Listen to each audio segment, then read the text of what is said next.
திருப்பதி ஏழுமலையான் கோயிலில் 18 மணி நேரம் காத்திருந்து பக்தர்கள் சாமி தரிசனம் மேற்கொண்டு வருகின்றனர். விவரங்களோடு செய்தியாளர் ஜெயக்குமார் இணைகிறார். ஜெயக்குமார், மழையால் பல்வேறு சிரமங்களை பக்தர்கள் சந்தித்து வருவதாக அறிகிறோம். என்னென்ன சிரமங்களை பக்தர்கள் சந்திக்கிறாங்க? அங்க சூழல் என்ன?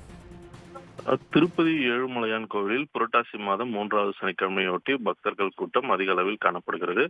இலவச தரிசனத்தில் உள்ள வைகுண்டம் கியூ காம்ப்ளெக்ஸில் உள்ள 31 அறைகளும் நிரம்பி சுமார் 3 கிலோமீட்டருக்கு மேல் ஆக்டோபஸ் கமாண்டோ படை அலுவலகம் உள்ள அதுவரை அமைக்கப்பட்டுள்ள வரிசைகள் பக்தர்கள் நீண்ட வரிசையில் காத்திருக்கின்றன.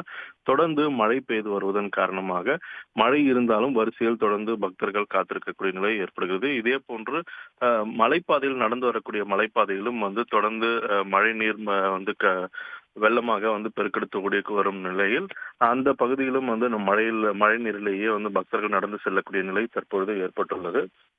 இந்த 300 ரூபாய் டிக்கெட் ஆன்லைனில் முன்பதிவு செய்த பக்தர்களுக்கு சுமார் 6 மணி நேரத்திற்கு மேலும், சர்வ தரிசனம் டிக்கெட் பெற்ற பக்தர்களுக்கு 8 மணி நேரம் காத்திருந்து அதன் பிறகே சுவாமி தரிசனம் செய்ய முடியும் என்று தேவஸ்தான அதிகாரிகள் தெரிவித்துள்ளனர்.